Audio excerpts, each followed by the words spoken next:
নমস্কার, এক্সাম মেসের আরও একটি নতুন ভিডিওতে তোমাদের সবাইকে স্বাগত। মক টেস্ট সিরিজের 4 নম্বর ভিডিও। চলো দেরি না করে প্রশ্নে আসা যাক।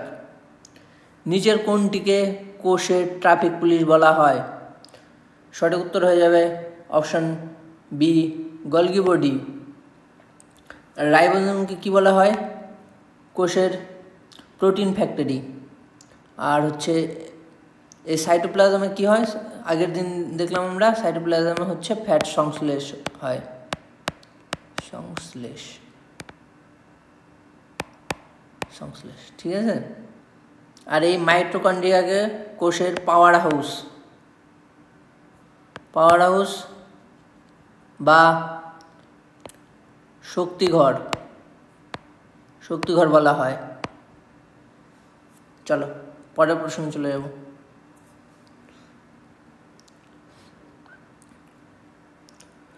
কোন কোষ সংজ্ঞাণু প্রাণী কোষে থাকে না? সঠিক উত্তর হয়ে যাবে অপশন বি, কোষ প্রাচীর। এছাড়াও প্রাণী কোষে অনেকগুলো কোষ থাকে যেগুলো উদ্ভিদ কোষে থাকে না। সেগুলো কি? লাইসোজোম, সেন্ট্রোজোম আর সিলিয়া। ঠিক আছে, চলো পরের প্রশ্ন। নিচের কোন জলজ প্রাণীর মধ্যে ফুলকা নেই? সঠিক উত্তর হয়ে যাবে অপশন ডি, তিমি। চলো পরের প্রশ্ন। আচ্ছা, এখানে বিভিন্ন প্রাণী ও তাদের সারসংঘের তালিকা দেওয়া আছে, তোমরা একবার দেখে নিবে। ঠিক আছে, তাহলে আমরা এখান থেকে তিমি খুঁজি। তিমির হচ্ছে ফুসফুস। চলো পরের প্রশ্ন দেখে নেব। কোন রক্তের গ্রুপের ব্যক্তিদের সর্বজনীন দাতা বলা হয়? মানে সবাইকে রক্ত দিতে পারে। এটা হয়ে যাবে অপশন সি, ও। আর এবি হচ্ছে সবার থেকে নিতে পারে।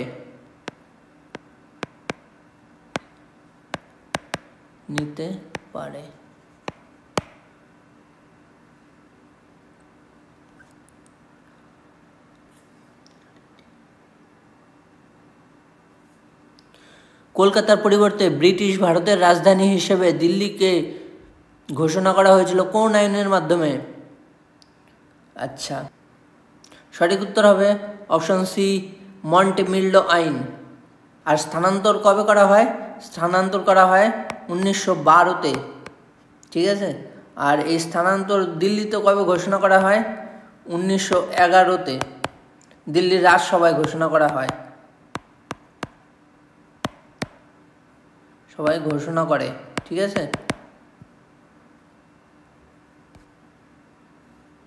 প্রাচীন প্রস্তর যুগে মানুষের প্রধান পেশা কী ছিল?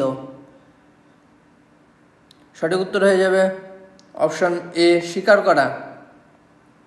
ঠিক আছে, প্রাচীন প্রস্তর যুগে মানুষেরা ছোট ছোট সমাজে দলবদ্ধ থাকতো। ঠিক আছে, কাঠের বা হাড়ের সরঞ্জামগুলি পাথরের সাথে বেঁধে সেগুলিকে ব্যবহার করত।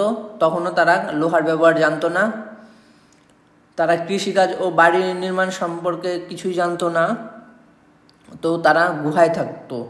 ওই ভীমবেটকার গুহা, যেটা এমপিতে অবস্থিত, আগের দিন দেখলাম, সেটা এই যুগেরই একটি নমুনা।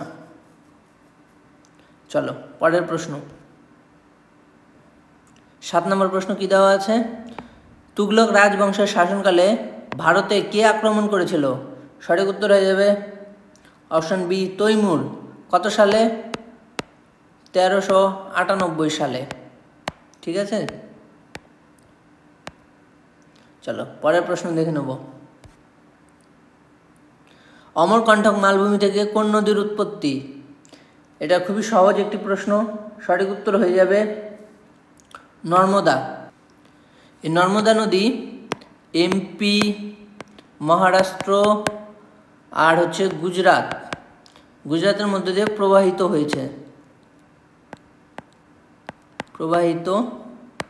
হয়ে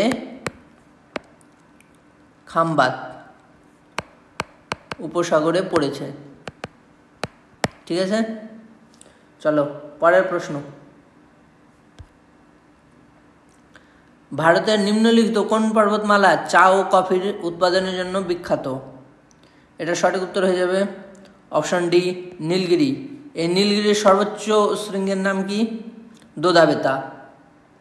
ঠিক আছে, এটি হচ্ছে পশ্চিম ঘাট যে পর্বতমালা আছে তার অংশ। এই পশ্চিম ঘাট পর্বতমালা কোন কোন রাজ্য জুড়ে? তামিলনাড়ু, কর্ণাটক এবং কেরালা, এই তিনটি রাজ্য জুড়ে বিস্তৃত। শুধু চা ও কফি নয়, এই পর্বত থেকে আমরা মশলাও পাই, মশলা। ঠিক আছে, চলো পরের প্রশ্ন দেখে নেব। 10 নম্বর প্রশ্ন কি দেওয়া আছে? নিম্নলিখিত কোনটি বলের ক্ষেত্রে প্রযোজ্য নয়? ঠিক আছে, কি কি দেওয়া আছে? বল কোনো বস্তুকে চালাতে পারে, হ্যাঁ চালাতেই পারে। বল কোনো চলমান বস্তুর দিক পরিবর্তন করতে পারে। বল কোনো বস্তুর আকৃতি পরিবর্তন করতে পারে। কোনো বস্তুর ভর বৃদ্ধি করতে পারে, এটা পারে না। তাহলে প্রযোজ্য নয় বলেছে, তো সঠিক উত্তর হয়ে যাবে অপশন ডি। চলো পরেরটা দেখে নেব। নিচের কোনটির তরঙ্গ দৈর্ঘ্য সবচেয়ে কম? সঠিক উত্তর হয়ে যাবে অপশন বি গামা রশ্মি। সবচেয়ে তরঙ্গ দৈর্ঘ্য কম ও ফ্রিকোয়েন্সি বা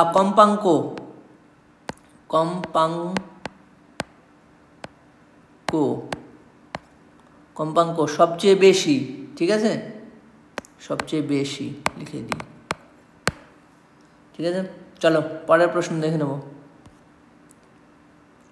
নক্ষত্রের ঝিকিমিকি করার জন্য কোন ঘটনা দায়ী? সঠিক উত্তর হয়ে যাবে অপশন ডি বায়ুমণ্ডলের প্রতিসরণ। এই অভ্যন্তরীণ পূর্ণ প্রতিফলনের ফলে কি ঘটে? আগের ক্লাসে দেখলাম আমরা মরীচিকা, আর হচ্ছে আলোর বিচ্ছুরণের জন্য রামধেনু। ঠিক আছে, আমরা এই দুটো আগের ক্লাসেই ডিসকাস করেছি। চলো পরের প্রশ্ন দেখব।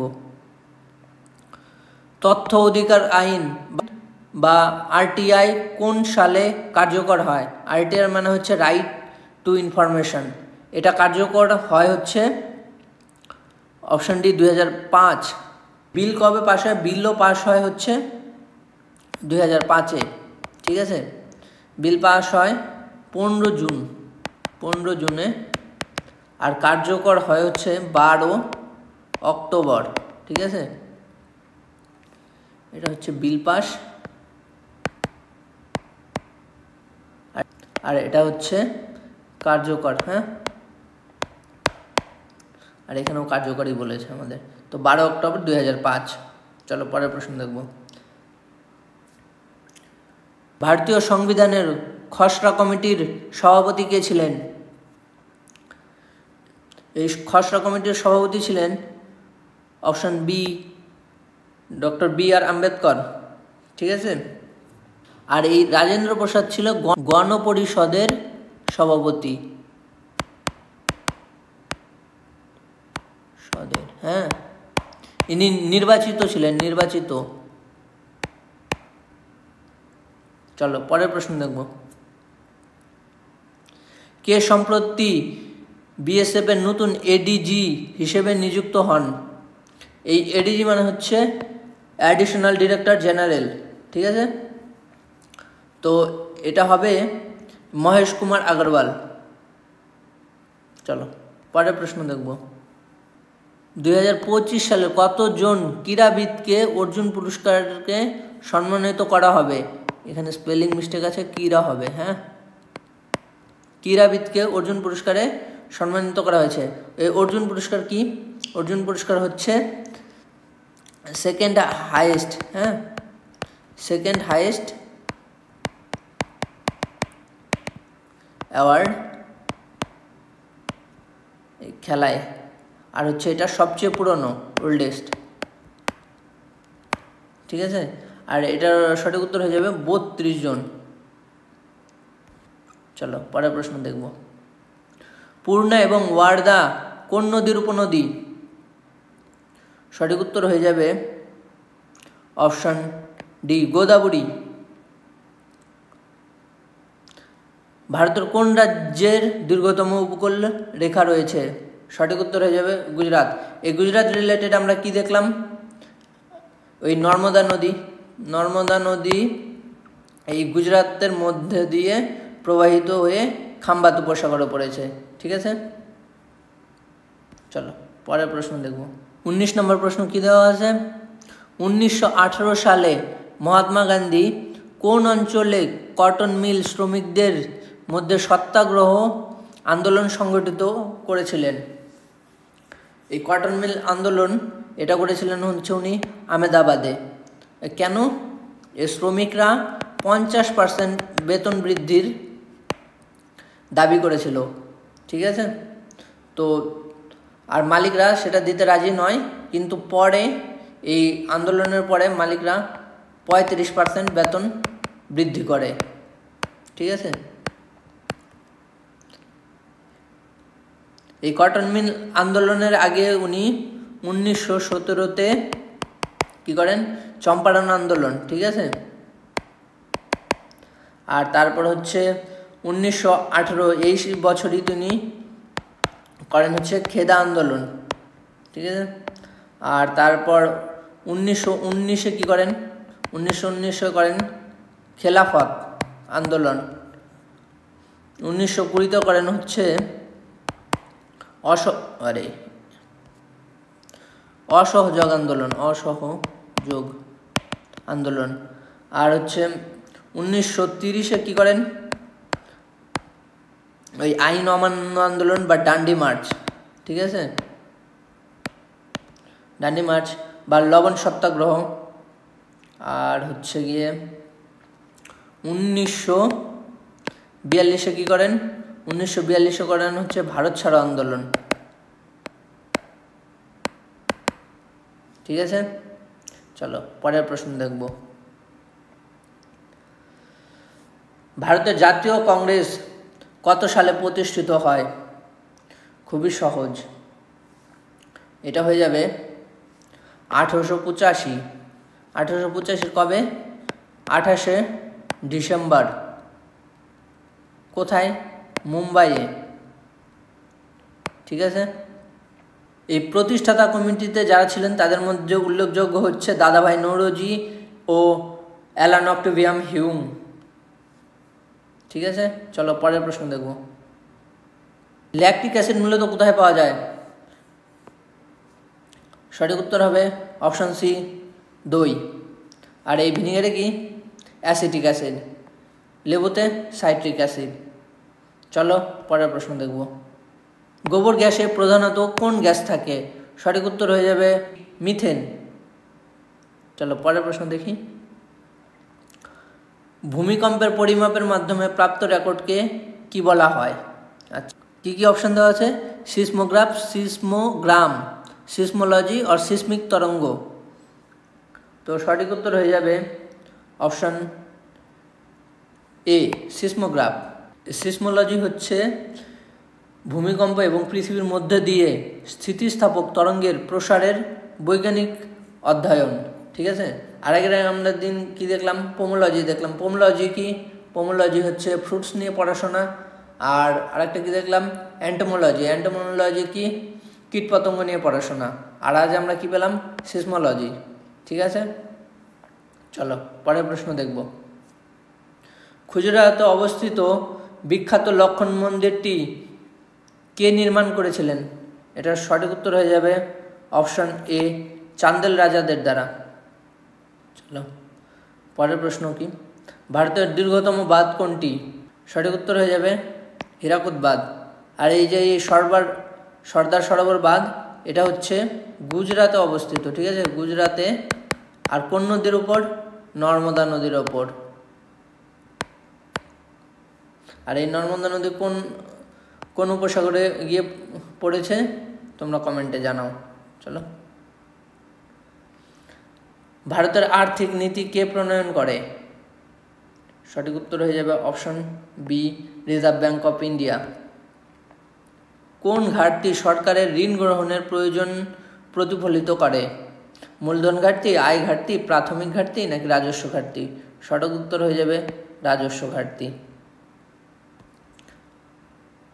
28 নম্বর প্রশ্ন। ভারতের সংবিধান রচনা করতে কত সময় লেগেছিল? ঠিক আছে, দেখো একটা জিনিস দেখো, এখানে প্রায় দিয়ে দেওয়া আছে, সবগুলো অপশন প্রায় দিয়ে দেওয়া। তো আমরা জানি কত সময় লাগে ভারতের এই সংবিধান রচনা করতে? 2 বছর 11 মাস আর 18 দিন। তাহলে এটা প্রায় কত সমান? প্রায় এটা 3-এর সমান। তো অপশন বি হয়ে যাবে সঠিক আনসার। চলো, CR50 নামে বিশ্বের দ্রুততম হাই স্পিড ট্রেনের প্রোটোটাইপ উন্মোচন করলো কোন দেশ? ঠিক আছে, তো CR50 এটা হবে অপশন সি, চীন। আর আগের দিন আমরা কি দেখলাম? চীন জুপিটার নামে একটি হাইড্রোজেন টারবাইন তৈরি করেছে। ঠিক আছে, চলো পরের প্রশ্ন। আজকের লাস্ট প্রশ্ন, এশিয়ান বক্সিং সংস্থার বোর্ড সদস্য হিসেবে নিযুক্ত হলেন কে? এটার সঠিক উত্তর হয়ে যাবে অপশন এ, অজয় সিং। ঠিক আছে, এই ভারতে বক্সিং কে দেখে মানে কে পরিচালনা করে? Boxing federation of India. ঠিক আছে, ফেডারেশন অফ ইন্ডিয়া। এর হচ্ছে সদর দপ্তর কোথায়? এর সদর দপ্তর নিউ দিল্লি। আর আমরা আগের দিন কি দেখলাম? আগের দিন আমরা দেখছিলাম